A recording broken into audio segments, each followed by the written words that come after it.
Hablemos sobre Asset Allocation, sobre asignación de activos. ¿Cuáles son los posibles objetivos de un inversor y cuáles son las categorías de activos que mejor sirven para satisfacer cada uno de esos objetivos? Veámoslo.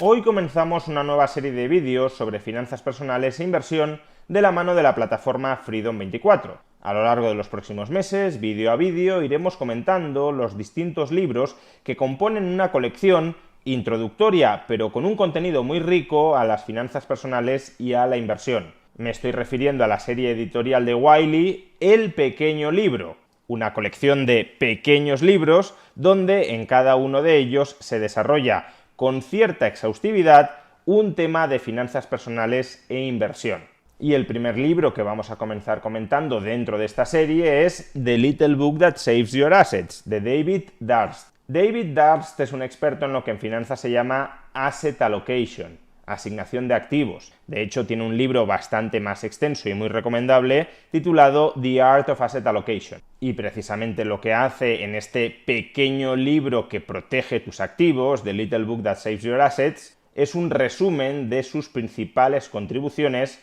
a la teoría del Asset Allocation. El Asset Allocation, la asignación de activos, hace referencia al proceso de selección de las categorías de activos que integran nuestro patrimonio.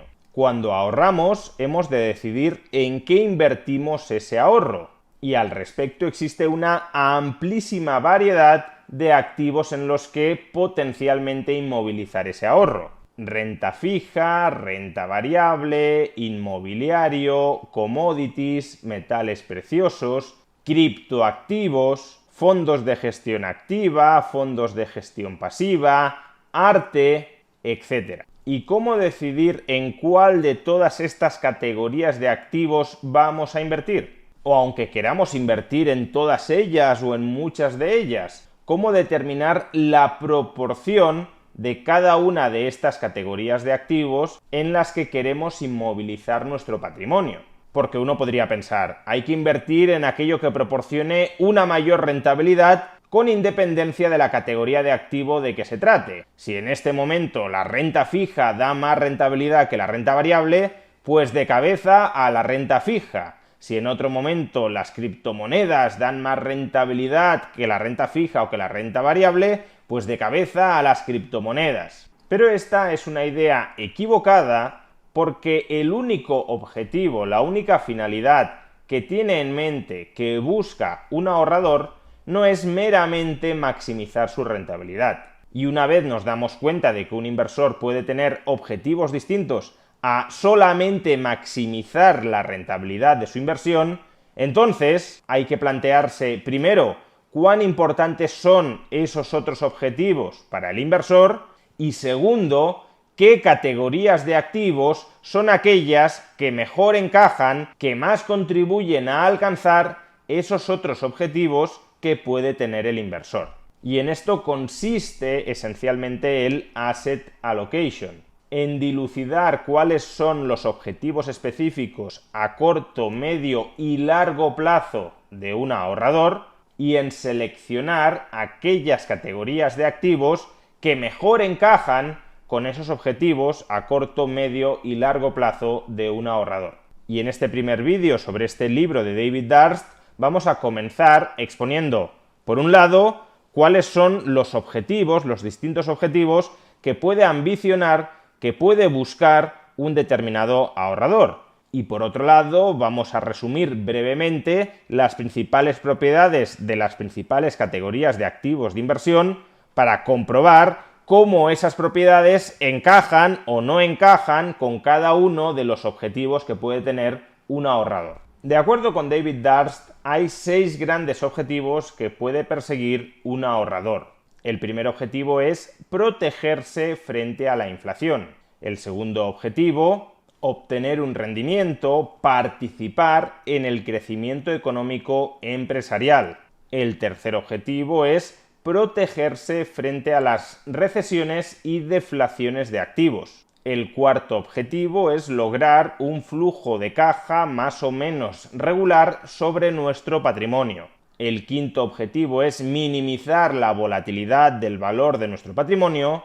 Y el sexto objetivo, protegernos frente al riesgo cambiario global. Hasta cierto punto podemos pensar que estos objetivos se solapan, pero no son exactamente los mismos. Por ejemplo, uno podría participar como accionista en el crecimiento económico de las empresas, podría volverse cada vez más rico, pero si las empresas cuyas acciones posee no abonan dividendos, no estará consiguiendo al mismo tiempo un flujo de caja regular procedente de su patrimonio. O a su vez, uno podría pensar que la mejor protección contra la inflación siempre es invertir en las empresas con mayor crecimiento de un país. Pero si una economía se halla en la estanflación, si sus empresas no están generando riqueza durante un periodo prolongado de tiempo y si hay inflación, entonces el tipo de activos que habrá que buscar para protegerse frente a la inflación será otro, por ejemplo, el oro o Bitcoin. Asimismo, incluso dentro de un contexto de fuerte crecimiento económico empresarial,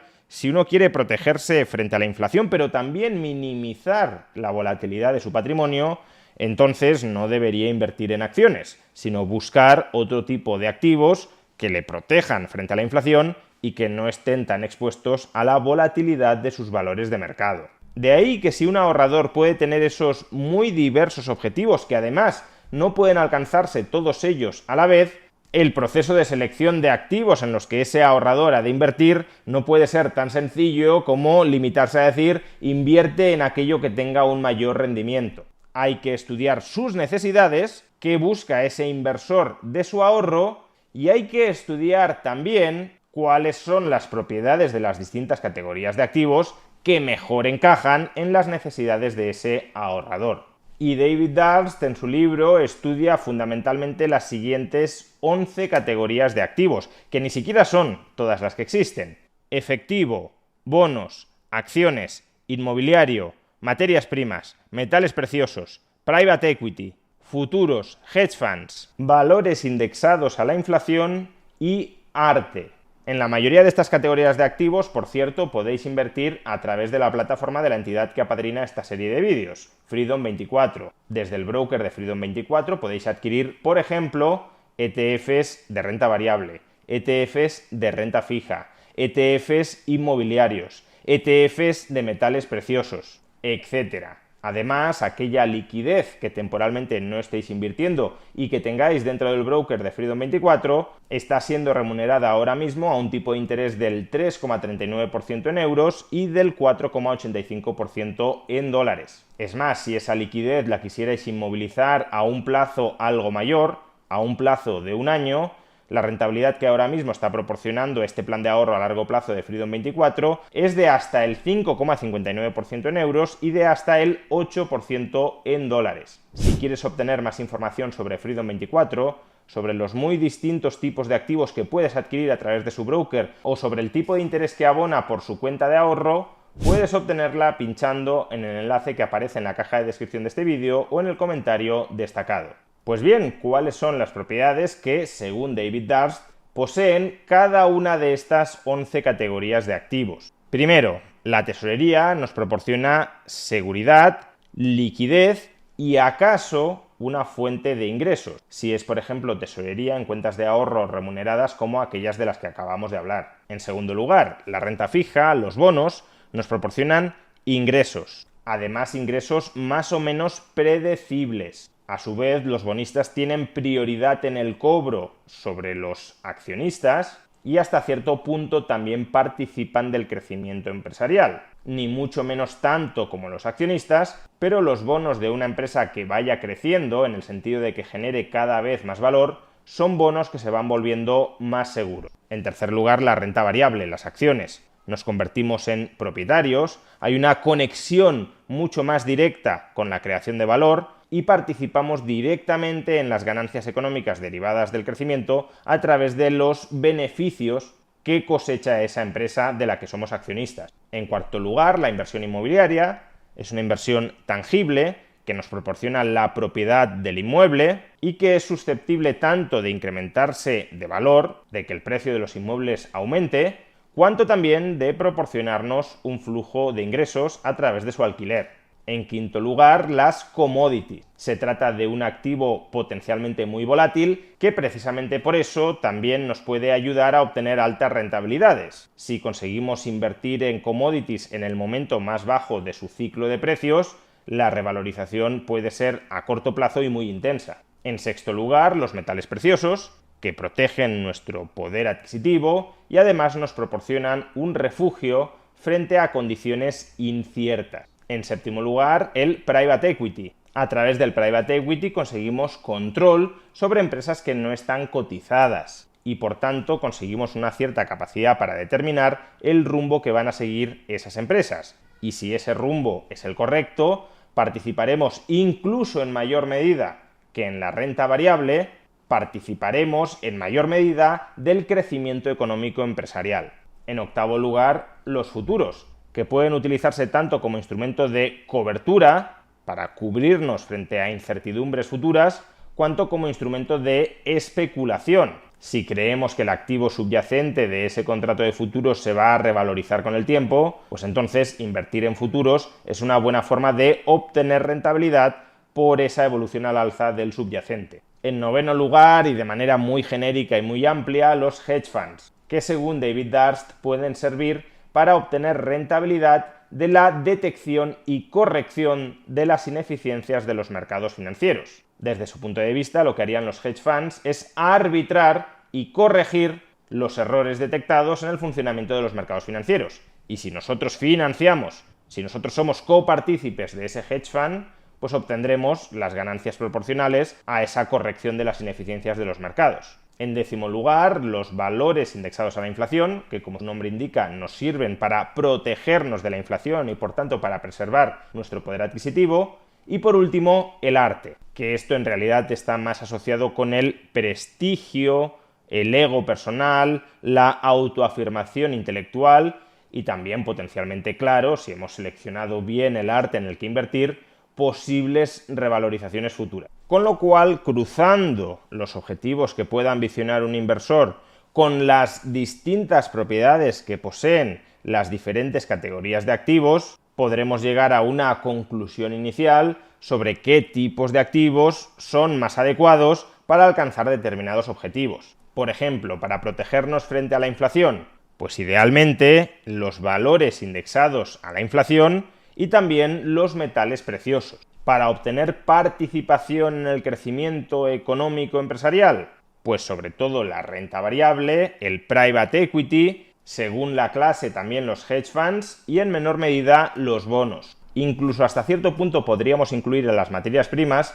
porque una economía que crece mucho será normalmente una economía cuyas empresas consuman muy intensivamente materias primas y eso tenderá a elevar su precio. A su vez, ¿cómo obtener protección frente a las recesiones y las deflaciones de activos? Pues mediante el efectivo o mediante los bonos o también a través de los metales preciosos. En cuarto lugar, ¿de qué manera conseguir un flujo más o menos regular de ingresos sobre nuestro patrimonio? Pues a través de bonos, a través de inmuebles alquilados o a través de acciones que abonen dividendos. En quinto lugar, ¿cómo minimizar la volatilidad de nuestro patrimonio? Pues por ejemplo a través del efectivo o de los contratos de futuros utilizados como cobertura. Y por último, cómo protegernos frente al riesgo cambiario global, es decir, frente al riesgo de que la divisa que poseemos se deprecie o frente al riesgo de que la divisa que hemos de adquirir se aprecie. Pues o teniendo una cartera diversificada de efectivo en diversas divisas o una cartera diversificada de bonos o de acciones en diversas divisas, o desde luego a través de futuros sobre divisas. Si sabemos que el año que viene vamos a tener que comprar dólares y queremos cerrarnos hoy el precio del dólar para no exponernos al riesgo de depreciación del euro frente al dólar, una posibilidad es comprar ya de antemano los dólares al precio actual. En definitiva, el asset allocation, la asignación de activos, es una técnica que debemos dominar antes de comenzar a componer nuestras carteras de inversiones. Y en el próximo vídeo, dentro de esta serie de finanzas personales e inversión apadrinada por Freedom24, continuaremos hablando sobre asset allocation.